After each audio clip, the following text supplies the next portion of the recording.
தமிழக வாழ்வுரிமை கட்சி பெரிதொரு மாநிலங்களைச் சேர்ந்தவரை உள்ளே வருவதை அவர் எந்த நோக்கத்திற்காக வருகிறார்கள் என்பதை கண்காணித்து அவர்கள் ஒரு ஒப்பந்த அடிப்படையில் பணி செய்ய வருகிறார்களா, அந்த பணி முடித்து அவர்களுடைய தாயகம் திரும்புவதை உறுதி செய்ய வேண்டும்.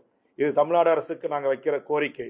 அதே நேரத்தில் ஒன்றிய அரசுக்கு நாங்கள் வைக்கிற கோரிக்கை, ஒன்றிய அரசினுடைய பதவிகளில் அந்தந்த மாநிலங்களில் அந்தந்த மாநில மக்களுக்கு அந்த வேலை வாய்ப்பில் 90% வழங்குங்கள். பீகார் வேலையை 90% பீகாருக்கே கொடுங்க. உத்தரப்பிரதேச வேலையை உத்தரப்பிரதேசக்காரனுக்கே 90% கொடுங்க, தப்பு இல்லை. ஆனா இப்ப என்ன நடைபெறுகிறதுன்னா, இன்றைக்கு கேரளா, கர்நாடகா, தமிழ்நாடு, ஆந்திரா போன்ற தென்னிந்திய மாநிலங்கள்ல இவர்கள் திட்டமிட்டு இந்திய தாய்மொழியாக கொண்ட வடக்கர்களுக்கு ஒன்றிய அரசு பதவிகளில் 90% வேலையை வழங்குறாங்க.